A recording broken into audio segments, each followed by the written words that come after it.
Something's got to give there, right? Okay, so he makes 11 straight shots last night, which is the longest streak in the finals in the last 20 years. So is that just a blip? Was that a one-night wonder of a game from this guy? Would you believe that during the regular season that Pascal Siakam had 12 games of at least 25-plus scoring, and he had 5 more of those games in the playoffs. So he's gone 25-plus 17 times this year. I don't think it's a blip. I think it's a trend. Right. I think that's just who he is. We don't know if he's going to shoot 14 or 17. Okay. We don't believe that'll happen. He had 5 games during the regular season of 30-plus points, and that's having to share the ball and the load with the new superstar number 2, right? Yeah, he ain't the new superstar. He was the superstar when he got there. Well, again, we weren't sure what he was. Yes, we do. We were very sure. Well, he quit last year, so I didn't even know if he wanted to play basketball anymore. Skip. I didn't know. The guy is a 2-time defensive player of the year and a Finals MVP. That's ancient history. Ancient history. Okay, I remember you said that now. So remember, Siakam has a career high of 44 points. So is he capable of scoring 32 on Golden State? Well, sure he is, right? Okay. So now let's look at their size. So I don't know if people understand. Siakam is 6 feet 9 inches tall, 230 pounds. And your guy number 2 is 6 feet 7 inches tall, 230 pounds. So Siakam's got potential to be at least that explosive. Am I right? So now let's go back to the first game that Toronto beat Golden State. It was in Toronto back in November, and it went to overtime because KD, who obviously did not play last night, scored 51 points in that game, and your guy number 2 scored 37. But then what happened in overtime? Siakam took over in overtime and scored the key 7 points that turned the tide. Number 2 in that overtime scored 0. He scored 0 points because he often fades in the clutch. Don't do that, Skip. Well, I'm just telling you, he just does, which brings me to, I tweeted this before the game started, and it happened again right on schedule last night. The closer for that team, if you look at your box score, is Van Vliet. And I know he was in a slump for a while before the two of them had their baby. Obviously, you keep correcting me, but it's their child. Yes. She had it, obviously, but he's part of it. He had something to do with it, didn't he? It's emotional. Okay, all right. To know that you're about to have a kid. Once that got done, once that got cleared of his head, then he started to play the way he's been playing all year for them. So who led Toronto in scoring in the fourth quarter last night? Van Vliet. He is the closer. And let me also just bring this back into perspective.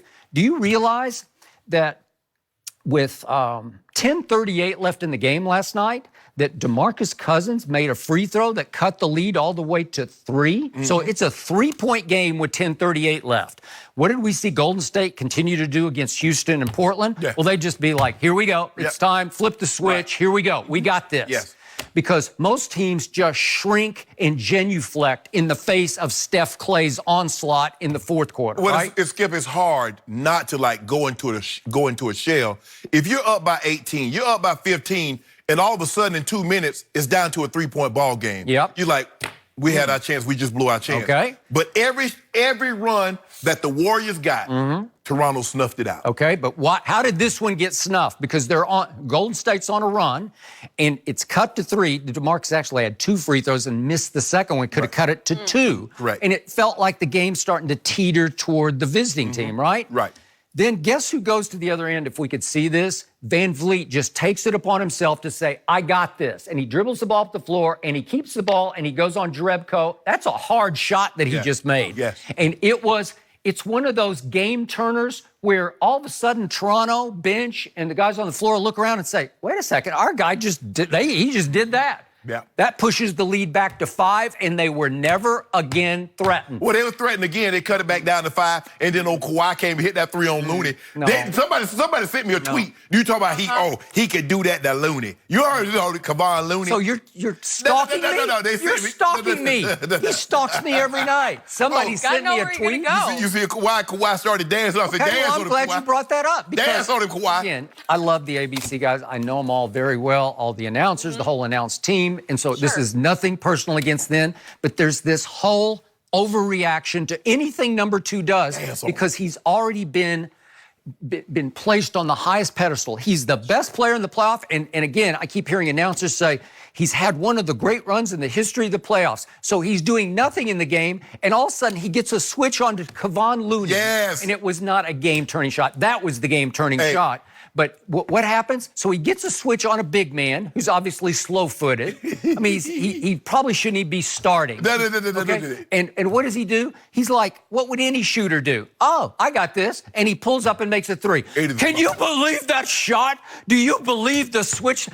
Come on. It happens every night in every NBA game. Well, I told him, hey, really? Kevin, Kevon, I saved this last dance for you. He probably called him Kevin. He called him Kevon. He has no respect. Don't do that, Skip. Don't do that. Called him Kevin. Skip, at some point in time, look, you're going to have to give Kawhi credit. Although he was not at his best. What the really good ones can do, when they're not at their best, they can still find a way to impact. You know who I'm going to give credit to? Let's start with Danny Green. I predicted yesterday he would snap out of his slump and make 4 threes, and he did make 3, and the fourth one lipped out. Yes. It went around and around and lipped out, right? 7 big points. Okay, so it helps. It's like it's an explosive new piece to the puzzle that they have not had.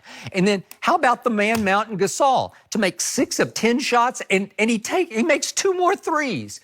How much does it crush the psyche of the visiting team when they, like Steve Kerr said after the game, those are called dare shots. We just dare him. Right. We dare you to make that. Right. And he just stands there and he kind of sizes it up and he's it was another one, too, that Van Fleet had. The shot clock was running down and he just threw it up. Okay, well, that was lucky. That was huge. That was a huge shot for him. Okay, he kind of willed that in, but he can will it in, and he is the guts of that team in the fourth quarter. And then, again, Van Vliet, and they usually get so much off the bench from Norman Powell. See, he didn't even play him. And I got to compliment Nick Nurse. He's pushing every correct button on schedule. We didn't see Patrick McCaw in any of the last series, and then he gets 4 minutes and he hits a big 3. Yeah. So that had to make him feel good because he came from the Warriors. Okay. So now Toronto is 3-0 this year against Golden State. Yeah. You don't think their confidence is going through the roof of that building? Absolutely. Sure. And Skip, everybody kept talking about how the atmosphere was electric. Yeah. But the difference between them is that they've never been in this situation. No. Now we see how they are for the playoffs. Now this is the NBA Finals. We have a chance to win the NBA Finals against the Warriors. The Warriors, Skip, this is the 5th time. Obviously, the 5th time is not going to be like the very first time. This is the Raptors' very first time. So they're going to be crazy. Now, let me tell you what's going to be even crazier. Game 2 atmosphere, because they got 1 win already up under their belt. Can you imagine? They're going to be sitting pretty like, man, if we get this, we're going to be up 2-0. And then we still got 2 games to come back here to do what we need to do. Skip, the really great players like Kawhi, even when they're hurt or injured, whatever term you want to use, they can find a way to impact the ball game, be it scoring, rebound, assisting the basketball, or playing defense. I'm looking at him. He couldn't turn the corner like he wanted to. There are some times that he got close. You got to stop with Stop this. It, Skip. You got to quit alibying for him. I'm not alibying. He's the alibi king. He is. Seriously. The alibi king. No, he's also the limping legend. He couldn't step on the gas. Oh, wait, I'm having a bad game. I got a limp. And then the whole world will say I'm hurt. And I'm good. Thank you. No. He couldn't turn the corner like he wanted to. He had some opportunities. He couldn't step on the gas. But that's okay. Couldn't step on the gas. Couldn't step on it. He couldn't step on it. You know what happened last night? What? The real claw, the true claw, is Andre Iguodala, and he happens to play for the Golden State Warriors. Iguodala can't hold a candle to Kawhi Leonard on the defensive end. Stop. He put out his candle last night is what he did, because the guy who was putting handcuffs on number 2 was Andre Iguodala. So we gonna pretend like they weren't trapping him every time to get the ball out of his hand. So we gonna pretend. No. The trapper, the key, the spearhead of that defense was Iguodala. No, Skip, stop now. See, I'm not gonna let you mislead the public. Oh, I'm not. No. I think you need to be led into the truth. This is a That's what I saw last night. PSA. Andre Iguodala had help. They doing everything they possibly could to get the ball out of Kawhi's hand. If they got so much confidence in Iggy, go head up with it.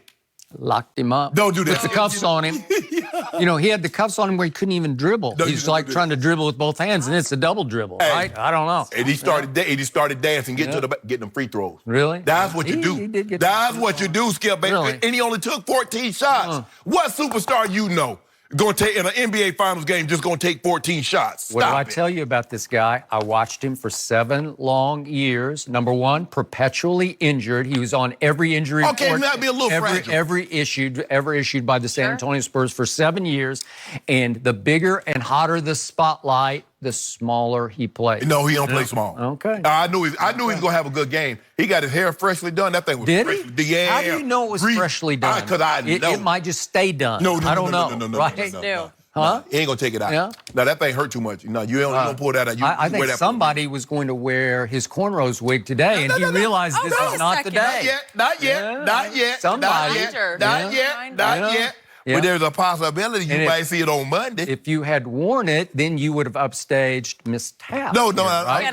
That's what I'm saying. Because I knew she had something special. I heard a birdie told me she had something special. Probably she told you. No, she didn't tell me. Because, this is the last day, Skip, so, she was like going to go out with a bang. Really? I get it. Yeah. Well, she's not leaving the show. No, I'm just saying. No. She got to pull double duty. She moonlighting on Skip. But we found going to Gay Paris, is that right? Yeah, leaving us behind. I'll be back, guys. Don't you worry. But at some point, you're going to have to give two credit and realize it's not all about scoring. Because you know what I noticed about you? Now, let Michael Jordan have a game like this. Did you see how he impacted the game? He's so impactful, even when he doesn't score. Let Kobe do something like this. Oh, he's so impactful. The man was 5 of 14. No, did he shoot the ball well? No. And one of the things that happen when you're injured, especially, Skip, can you imagine having tendonitis? Just, to the normal average person at home, I want you to find you a small rock and put it in your shoe and walk around with it for 43 minutes. Because that's what tendonitis is for a basketball player, because you're running, planting, cutting, and jumping for 43 minutes. That's what Kawhi did, Skip Bayless. It was his thigh, and then it changed to his knee. Because the thigh was getting, the excuse was wearing thin. What happened when you just skip that? They say when you lose some of your senses, smell, taste, touch, the others will compensate. So if you start to compensate in one area, what would happen, Skip? I don't know. You do know. Kyle Lowry says he can't even feel his left thumb, but I don't know how he's playing. He looked pretty good last night. Kyle Lowry left-handed? He has to throw passes left-handed. Well, no, he doesn't. How did he lead them with 9 assists last night? He's pretty good, That guy's got a lot of help. So look, yeah. You run. You've had injuries. Oh, and what happens? Every injury known to man. And when you start compensating, what happens? You hurt something else. I just fix it. No, you don't just fix nothing. Or I run through it. No, okay, run through it. But see, there's a difference between running. See, to me, what I know about tendonitis is once it gets hot, you forget about it. It's later that it just kills you. Well, that's probably why he's playing as many minutes as he is, because they don't want to run the risk of having him sit down and it stiffen up. But they do have hot packs and heating things of that nature on the side. But you need to tell the truth. Does he have torn meniscus? No. Does he have a torn ligament? Obviously not. Skip. So stop. Stop with it. There's a difference between you having tendonitis and running on the treadmill. I understand. I would agree with that. Coming in here and doing a show, and then him playing at the highest level. Although I've run 26.2 miles with lots of kinds of tendonitis all over my body, and it's hard, man. But it just goes numb. That's what happens. Well, you must have tendonitis in your jaw because you're taking the L today. So are you hurt? L? Are you hurt? What are you talking about? We're just getting going. Yeah, he down 1-0-1. We're not there yet. You down 0-1. I told you exactly what was going to happen last night, right? Shannon, I told you what was going to happen. Decide around here who gets You know what? I don't know who's more delusional, you or the public that loves number 2. It's somewhere, or maybe you're the leader of the band. I don't know. You called that one. You called that one for the first 20 minutes, Skip. Go ahead and take it. It's okay. Really? I'll give you an opportunity. Hold up. You got another 2 hours to try to redeem I hope some people in our audience truly believe you so that they think this is a fair fight, because that game last night was not. It was fair. Yeah. Okay. It's going to get more difficult if that tall, skinny guy don't come back very soon. He might. We're going to talk about that. Well, somehow, guys, Drake, he keeps finding a way into Your guy. our show. He was MIA last night also until the final buzzer. A couple of things. Is he already in Draymond Green's head? We'll discuss everything that went on there. Don't forget, you can check us out every day on the Fox Sports channel on SiriusXM. We'll be right back.